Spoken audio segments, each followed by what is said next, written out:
ass on the glass. They not worked us. We were lucky to win this game. I keep telling y'all, the NBA don't give a about your ranking. What that do for me? If you come out there and don't do, you walk in the gym, well, I was the #1 player, and I wasn't ranked. You know how many #1 motherfuckers I sent home in training camp? Every year for 14 years, I load up. Because they came into the gym and they thought they were entitled to something. Everybody's good. Everybody's hungry. And the guys who are not ranked, they're more hungry. They want what you all got. Hey, we won the game. Y'all ready? Y'all ready?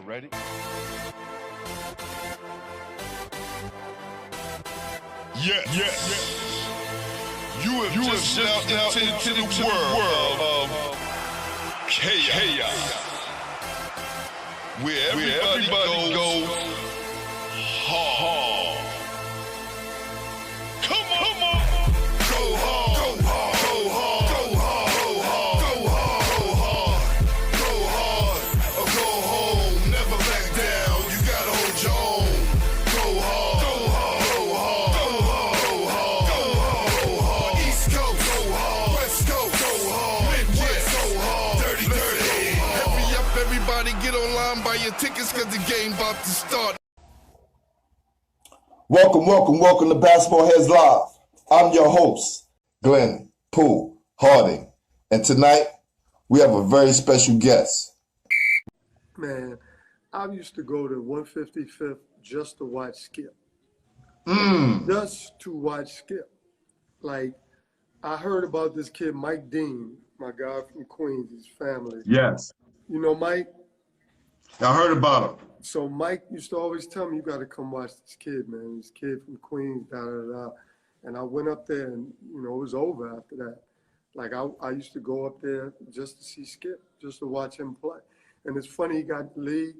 I think I first saw him in the league with the Bucks. And I'll never forget, I was playing. He gets on the court, and he only played a little bit. And this is when this is why you got to give Skip a lot of credit, right?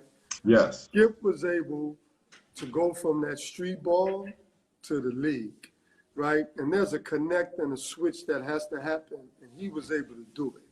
So, like, he should get extra credit for that, right? Because I remember when he first came in the league, if I can recall, and Skip can correct me if I'm wrong, but he was in Milwaukee, and I think he was struggling a little bit with that, how do I fit in? I got my style. And I remember us on the court, and I was just like, man, keep doing what you're doing. You're going to be fine, da-da-da-da. And then it just happened.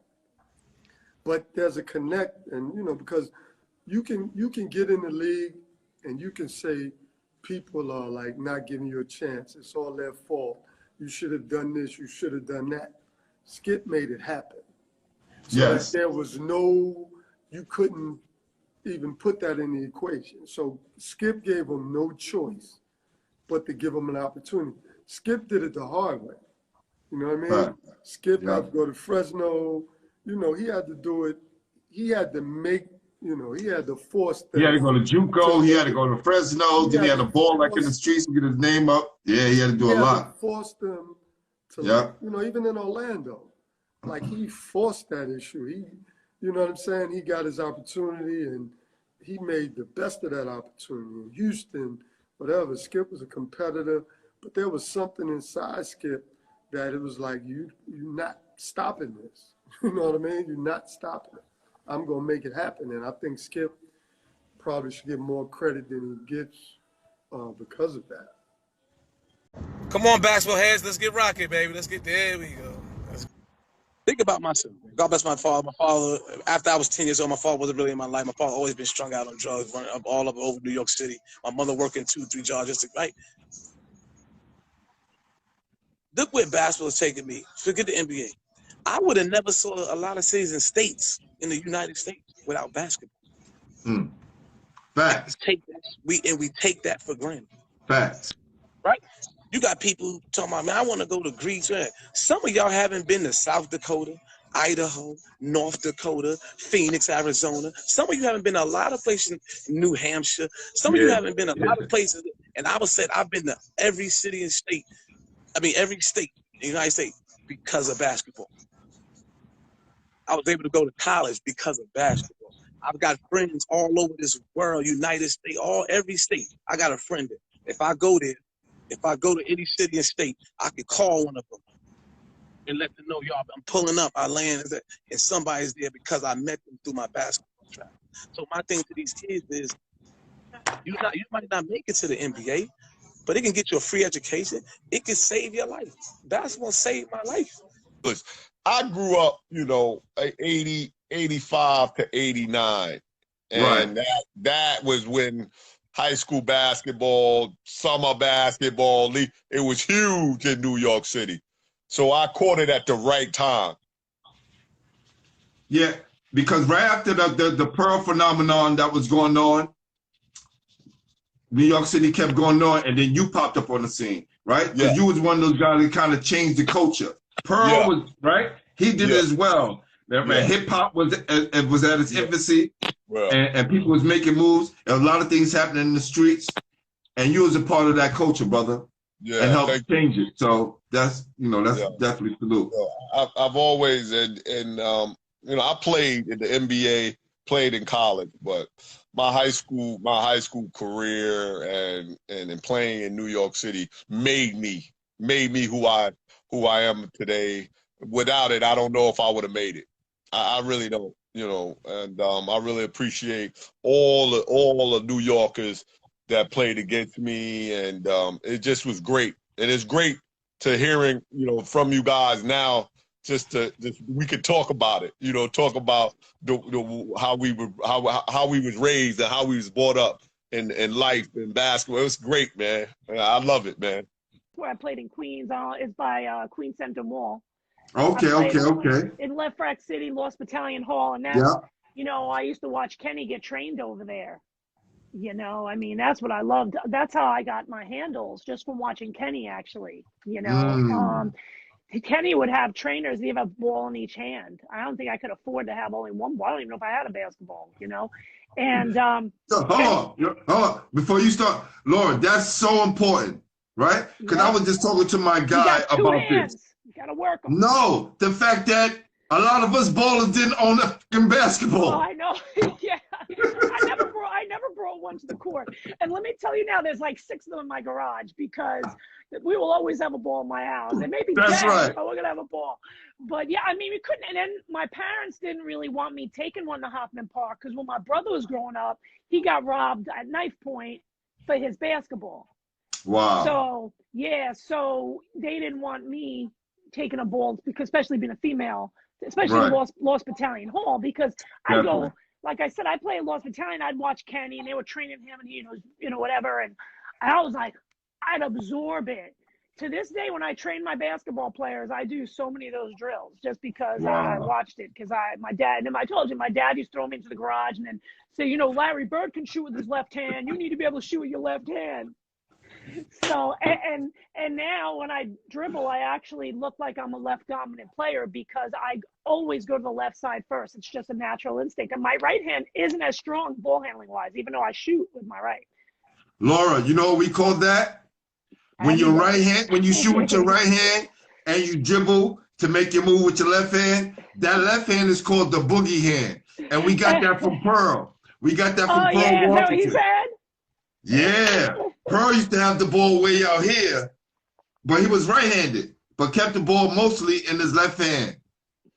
I got a picture with Pearl and Bernard King back in the day when they were Christ the King. Yo, can you send it? Can you send me that, Laura, please? Yeah, I gotta find it. I will. I gotta find it. Yeah, It might be up appreciate in that. I got this like trunk full of stuff, but yeah, because things weren't digital back in the day. Right. Just take a picture, boom. Any old articles, please. Yeah. That'd be good. Oh, I have all that I got, because I was thinking about putting them in my book, but when my publisher shot me down about putting them in my book, I was like, oh, all right, well, I guess I won't do that. Because I felt like if I was going to tell my story, at least I better prove that I did something. You know what I mean? Right. But it's okay, because the book is really just trying to help athletes who get injured so they don't fall into a depression or anything like I did. I was messed up for a long time. 17 years old, hearing this news. You might not be able to use your arm again. think about it. As a kid, I started at 3 years old. My dream was to make it to the NBA. You know what I mean? Or the second option was we could try to rehab it, leave the bullet in. There's no guarantee you're going to be able to use your arm. It depends on how hard you work in rehab. Right? So obviously, we took B. We're going to rehab this. That's right. And it was my mom and I who went to rehab. And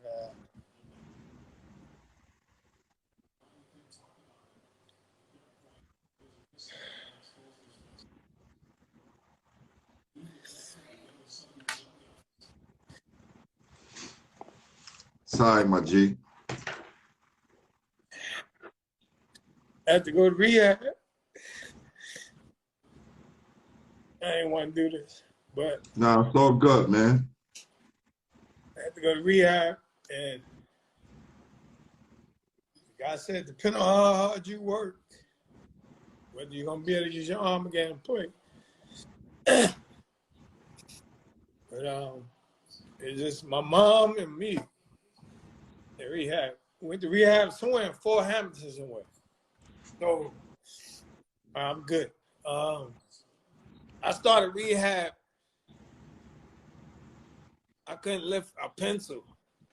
Wow. Like my arm was shattered, right? Couldn't lift a pencil. That's what I started with, a pencil. I was doing curls with a pencil. Imagine that, a pencil. I couldn't lift a cup, nothing. I never told none of my friends. I didn't even tell my family members, my brothers and sisters, just my mom and I. Don't tell them, I don't want nobody feeling sorry for me. Don't feel sorry for me. I started with a pencil, right? I'm doing curls, sweating crazy. Like, drenched off a pencil. I never worked as hard in my life trying to recover from that. And every time I talk about it, come to tears, but listen, man. Nobody What you accomplished, man. So, you know, I want to be a ball player. I want to make it to the NBA. I got to work. Let's address this real quick, too. A lot of cats can't get over that hump when those lights go off for them as their basketball career ends, right? I felt it, too. I'm supposed to be in the NBA. I'm supposed to have the dough. I'm supposed to have saved my family and all this and that. Always love Uncle Peter. You already know. One hand, baby. But when I got to that day where times was dark and basketball was about to be a wrap, I fell back on my foundation of people like Uncle Peter, my mother, my brother, you, guys that I've been around that just, it was never about basketball. My mother never raised me to be a basketball player. My mother wouldn't have cared if I bounced a ball ever. My mother said, I just want you to be a respectable person in our community. That's what I'm raising you to be. You ain't got to be all fancy. You better not be no fucking bum. Nah, that's one of the things. I know she's proud of you. Yeah, never be afraid to be the smartest person in the room. Never. I speak up, I talk.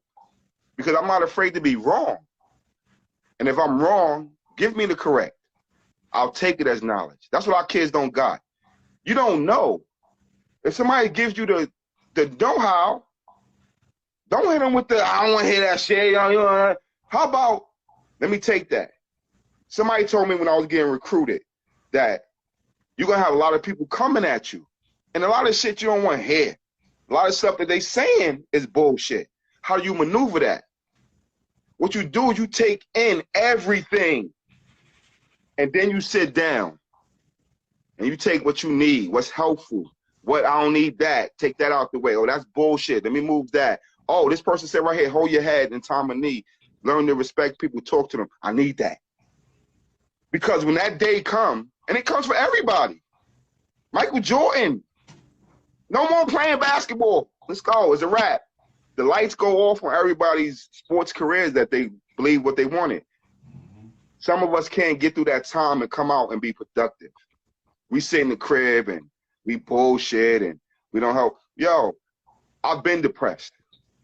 I know that. We don't talk about that as black men. I've been depressed. I've talked about killing myself to myself. But it's just a part of life. Life goes up and down. If you only prepare to be up, you're going to be fucked. Because I don't prepare to be up. I prepare to make sure I have the mental, emotional strength for when I'm down. For when that time when shit ain't going great. Can I stay strong and believe in my faith? And if it's God, Allah, whoever you pray to, whoever you believe in, and get through it. That in Brooklyn just taught me how to be tough and tough-minded when everything got hard. And that was a great thing when I went to college, and especially my first years in the pros also. Kim, do you want to continue playing? And I was like, yes. And I knew I could go overseas and play because I had played on a USA team that went to China, to Taipei. And I met some Americans that were over there playing. So it was really cool. So yeah, I played my first 6 years in Spain. Y si yo hablo español también, si yo puedo hablar con vosotros en español, si quieres, no hay problema. Talk that talk!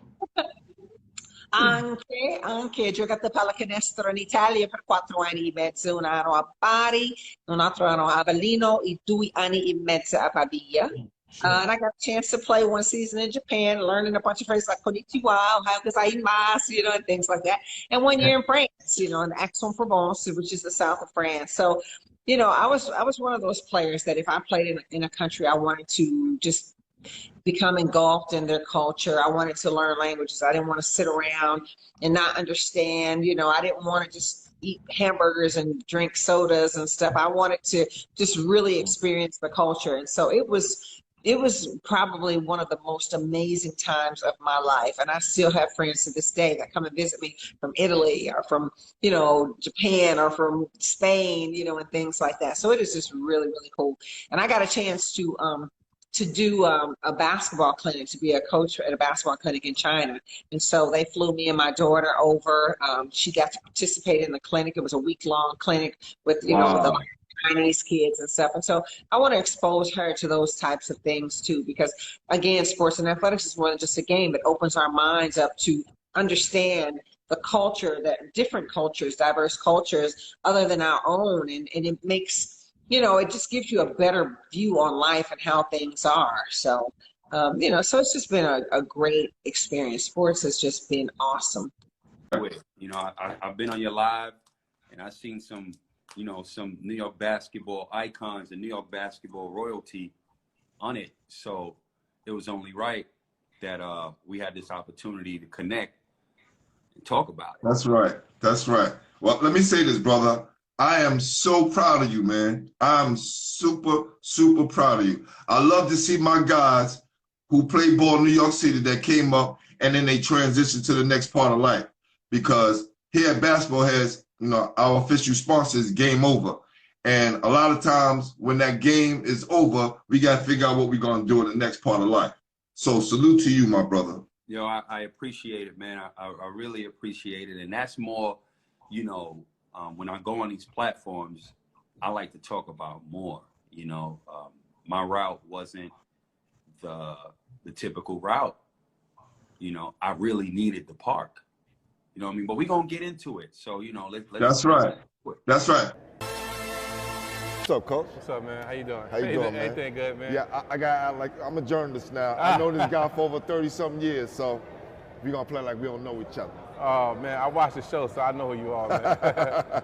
That's right. So, Coach, who introduced you to the game? Well, who introduced me to the game? I want to say old man Chico at Victory Church. Chico. Oh, Marvin on my block took me to old man Chico. I was playing with old man Chico and Itchy Bob. Wow. With Victory. Yeah, Itchy Bob, salute. 2 legends. Brooklyn legends, for Itchy sure. Bob and Chico. Wow. Where you come from in Brooklyn? I'm from Bed-Stuy. I live on Horsley and Nostrand. Live on the same block as Gerald Green growing up, so he kind of was my role model, who I wanted to be like, and again, not too far from Boys and Girls and the Pearl thing. That's right, and you was right down the block from your junior high school. You became a legend now. Oh yeah, 258. 258, them junior high school battles was legendary with 35 and 263 and the Brownsville guys and 265 from Fort Greene. We would have had some wars. Man, listen, I heard about this kid. Everybody's like, yo, Bud's killing 258. You got, because 258 is right around the corner from my brother's house. Yeah. And to go to the game and watch this kid was tall, but his jump shot was mean. Like early on in the 8th grade, like he was like one of the top 8th graders in the city. I know you know him as a coach, but my guy had game. And this is why he's able to give it to the kids now, man. What was it like in 8th grade growing up, man? It was fun. I mean, it was fun, and you know, when I got to 8th grade, well, when I started middle school, I started playing Riverside Church. So I was around a lot of great players from young. And then we just played ball.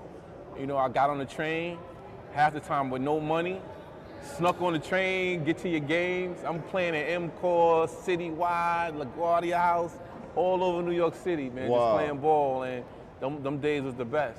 Just ball all day. That's right, man. How old were you when you was traveling on the train going to all of these places? I started I was like 11, 12, going all the way to Manhattan by myself. I was the only one out of all my friends, I was the only one who took the ball serious.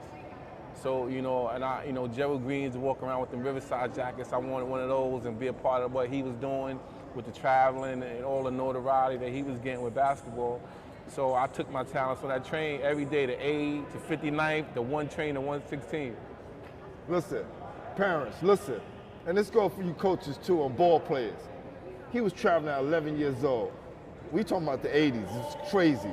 I know we 2020, but it was just as crazy in the 80s. And if you want it and you dream it, you gotta go for it, all right?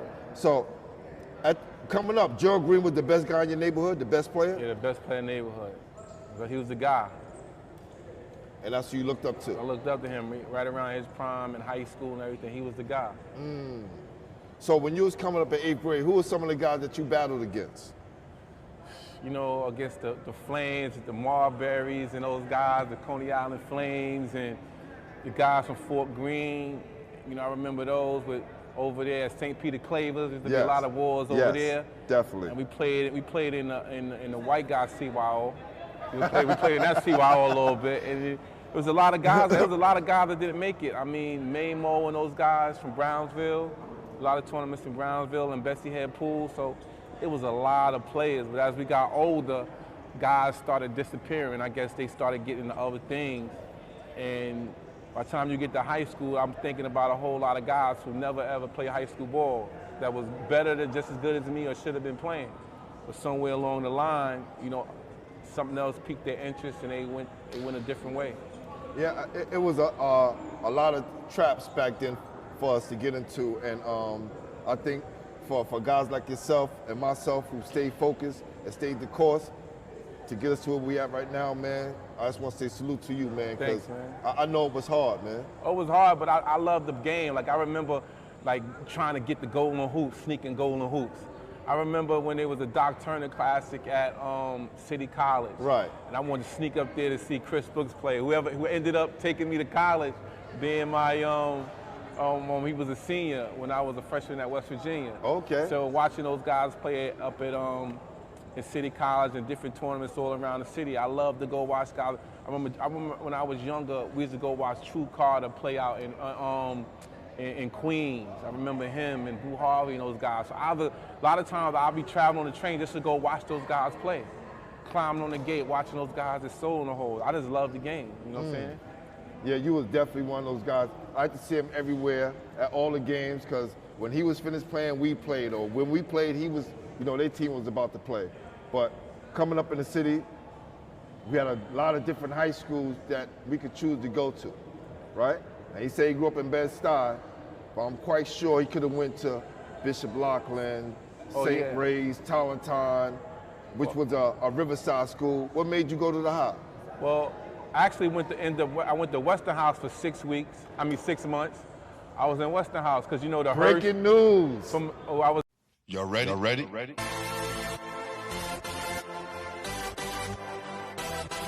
Yeah. You You have stepped out into the world of chaos. Where everybody goes hard. There's that star again.